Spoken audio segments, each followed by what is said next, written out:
Previously, we saw that Hedda and Tesman decide to go on vacation. They had a long trip through Europe, and last night on the steamboat they have come back and went to bed late after unpacking. Gerda visits their new home and greets Miss Tesman.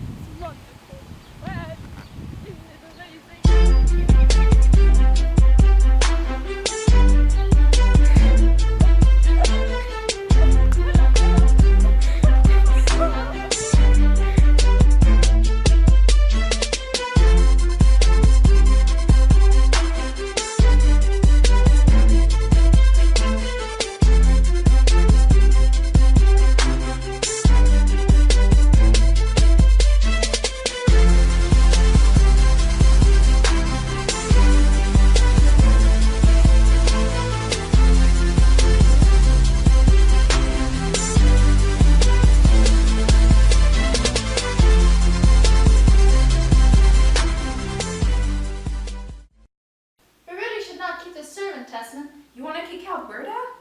Why, dear? What puts that in your head, eh? How could she talk about Berta like that? I provide her for her, my favorite servant. I am so disappointed. Look here, you should have your old bonnet laying around on a chair. Why, Hedda? Just messy. What if somebody comes in and sees it? But Hedda, that's Aunt Juliet's bonnet. Is it? Yes, it's mine, and what's more, it's not old, Hedda. I really did not look closely at it, Aunt Julia. I bought this beautiful bonnet just for Hedda. I hoped she would have liked it. But instead, what does she think to speak like that about my new bonnet? Let me tell you, it's the first time I worn it. The very first time. And a very nice one it is, too. What a beauty. It's not such a great thing, George. Where's my parasol? Ah, here it is. And this is mine too, not Berta's. A new bonnet and a new parasol. Only think, Hedda. Quite handsome indeed. Yes, isn't it, eh?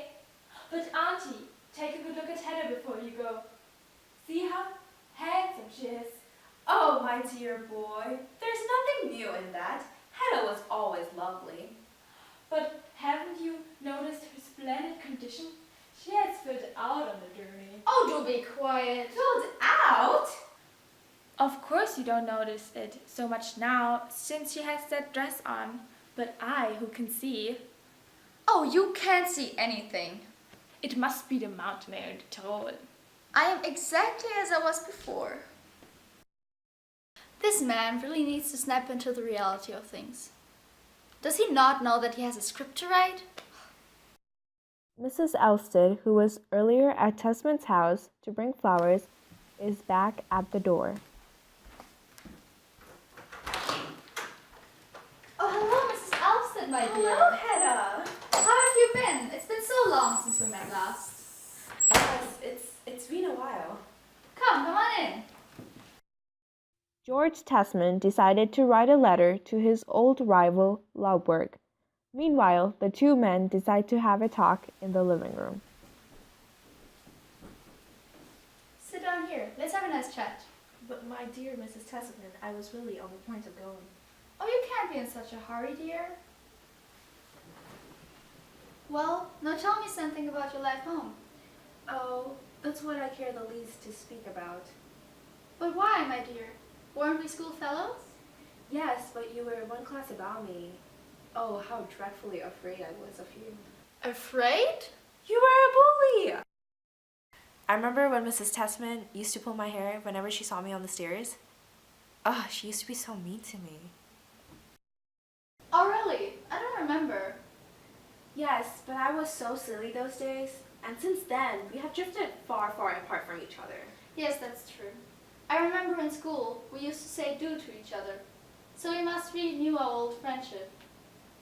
You must say do to me, and call me Hedda. And I will call you my dear Tora. Tora. My name is Taya.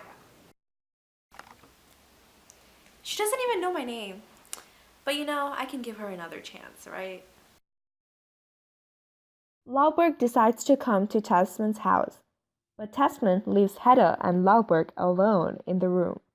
Don't miss Lauberg and Hedda next week on Hedda Gabler at 7 to 8 Central on ABC.